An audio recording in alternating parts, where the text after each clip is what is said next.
Hi, I'm Don West Jr., and I'm the Legacy Specialist, and I'm also the Director of Education for the Legacy Institute. Today, we're going to talk about mental health, and if you follow me, if you are part of my feed, then you've heard me talk about mental health. If not, and you're new, I'll just share with you, I myself am thriving with bipolar disorder. I have a bipolar diagnosis, and I've talked about it a little bit, and we're going to talk about it some more today, primarily because I got my January edition of the Florida Bar Journal, and the Florida Bar Journal has mental health and addiction as the main topic of the issue this month. So I think that's awesome and amazing because many professionals and just many people in our society in general deal with mental health, with depression, with anxiety, with symptoms that can be attributed to something like a bipolar or a personality disorder or schizophrenic disorder. But lots of us are struggling with mental health, and to that point, we have our physical health, so we have to take care of our body. You see, I'm in my workout clothes, just finished running about 4.5 miles, and then we have to take care of our mental health, and we have to take care of our spiritual health. So there's multiple aspects to who we are and how our avatar works, and we have to take care of all of that. So this is about mental health. So I'm going to read to you a piece that I wrote back in 2012. It was actually written on January 13th of 2012. So it's January. Hey, go January. So this is Untethered in 2012, the 2018 edition. Untethered. That is the goal. This piece was inspired by three people that I've known. Professor Mark Phaedra of the University of Miami School of Law, Melissa Presser, a UM Law classmate and author of the blog Mary F. Poppins. I don't think she has that blog anymore. And my old boss, Lee Steinberg. And then there's also one person that I've never met, Catherine Zeta-Jones. Because back in 2012 when I wrote this, Catherine Zeta-Jones had just released her own challenges and how she was able to thrive with bipolar. So now I've shared the goal and the inspiration, but you're probably asking, why does he feel tethered in the first place? Well, for the past 4 years, I've lived in a cave, hiding from the world, trying to hide the truth. I know you're like, Donald's been in a cave? Wait, until you see when I get out of this at the end. I felt as though there was a rock, a weight, a burden so huge and big on my back that I could not look to face the warm rays of the sun nor the cool sparkle of the stars. So here goes my statement. The truth shall set you free. Ever since I was a little kid, I wanted to be a lawyer. Many people have heard me tell my story. Then very late one evening on Miami Beach in 2001, my old roomie from law school, in his capacity as a Florida notary, swore me into the Florida bar. When my life's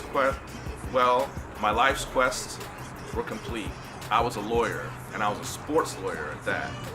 Done and done. What next? Where is the next great, insurmountable mountain to climb? Boy, if I only knew then that the little molehill I was looking for was actually a tiny foothill at the beginning of the great Andes mountain range. So, here's the deal. In or around 2001, I became acutely aware that I was bipolar. I say acutely aware because prior to that, I had obtained a degree in psychology from Florida State, and more than once during many a class reading assignment or during a bit of self-reflection, I'd think, boy, that sounds a bit like me. Like many others before me impacted by all sorts of challenges, I had and have developed coping mechanisms to appear as normal as all of you guys out there. So let's fast forward to 2008 when Kay, then my fiance and now my loving and supportive wife, was in Dubai completing her MBA, and I was here stateside in Miami, Florida, working, as you guessed it, a lawyer. Some things had changed. I was no longer working as a sports lawyer. I had refocused my practice on estate and legacy planning. But to keep revenues flowing to my solo practice, my caseload looked much more like that of just a general practitioner. I was rocking things. I had clients, I had co-authored a new book, launched a publishing company, was named a fellow to the American Bar Association in Trust and Estates, and then in December 2008, a bipolar episode. This was not the first, and probably not the last, that I will experience in my life. But at least in this case, as other people throughout history, this episode proved to be life-altering. Much of this was due to the fact that I always worked to keep it quiet, hidden. I felt compelled to, was counseled to by fellow attorneys, and even an MD or two. Don't let anyone find out is what they would say. But that is like trying to hide crutches under a coat. The bottom line, I was taken out of the game. The result was that I had to step away and take some time to take care of myself. Don West Jr. required an unscheduled sabbatical. These types of sabbaticals often have a dire and long-lasting consequences. Mine was not any different. I failed to properly close out numerous open items, including several of my legal clients' cases. I made errors in managing my condition prior to the episode and am responsible for all the consequences of said mismanagement. I am guilty of being an ineffective and consequently dishonest lawyer during this period. In the end, I had failed to communicate with the Florida bar because I was too ashamed to tell the truth, unwisely buying into the social stigmas often attached to mental health issues. It has consequences. Everything does. So the truth is this: Don West Jr. is a wee bit bipolar, currently in the midst of serving a 2-year suspension from the Florida bar for being a dishonest attorney, and I'm still dreaming of building on the work of Lee Steinberg and changing the world in unbelievable ways. I'm a dreamer, and I always have been, but I make my dreams come true, and I've been doing it all my life. I'm going to be what I set out to be, without a doubt, undoubtedly. Lucky for me that I'm also a high hurdler, because I have a hell of a lot of hurdles to still get over. And so I mentioned that I was suspended by the Florida bar. So on or about February 1st, 2011, this is what the Florida bar said about me. Donald West Jr.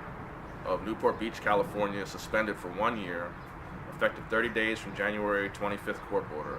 Further, West shall pay restitution totaling $6,400 to 2 clients. Admitted to practice in 2001, West has been found guilty of violations including lack of diligence, lack of communication, illegal or clearly excessive fees and costs, and engaging in dishonest, fraudulent, and deceitful conduct. On multiple occasions, he failed to respond in writing to any official inquiry by bar counsel. And then they cite the case number. So, that's my story. And I've been battling and working to overcome the challenges that have been presented in my life due to having a bipolar diagnosis. But it was very difficult for me to get help. It was very difficult for me to overcome the stigma. It was very difficult for me to buy into the fact that I needed to, first and foremost, acknowledge that there was really an issue and that I was bipolar. Because I didn't want to say I was crazy. I didn't want to be crazy. That was the bottom line. I didn't want to have to say I was crazy. And if I said I'm bipolar, I was saying I was crazy. And then all the jokes and all the things that I had heard in society were going to apply to me. And I didn't want that baggage. I did not want the scarlet letter. So now I wear the scarlet letter with pride. I own the scarlet letter, and I'm thriving with bipolar. I have not been readmitted to practice in the Florida bar, but I'm in the process of getting that done. I've hired an attorney to help me with that. And I, in earnest, truly started to really look out for my mental health in January of 2015 when I started attending group therapy and individual therapy sessions at the West Central Mental Health Clinic here in Los Angeles. So thank you to Marilyn and everybody over at the Mental Health Clinic and Miss Dorothy, who is our volunteer supervisor. I volunteer at the Mental Health Clinic. So I encourage you, if you have any mental health problems, if you have any mental health challenges, if you know anyone with any mental health challenges, number one, don't buy into the stigma. Treat it just like it was cancer or diabetes, a broken foot, or a cut on your hand. Get help. Get it addressed. Get the tools that you need. And my big thing is I do take medication, but I don't rely solely on medication. I also engage in yoga and physical fitness and a whole lot of other things that I use as tools to help keep me healthy. So this is Don West Jr., the legacy specialist. I always challenge you to try to have an amazing thought every day, because my personal belief is that amazing thoughts lead to an amazing path. Namaste.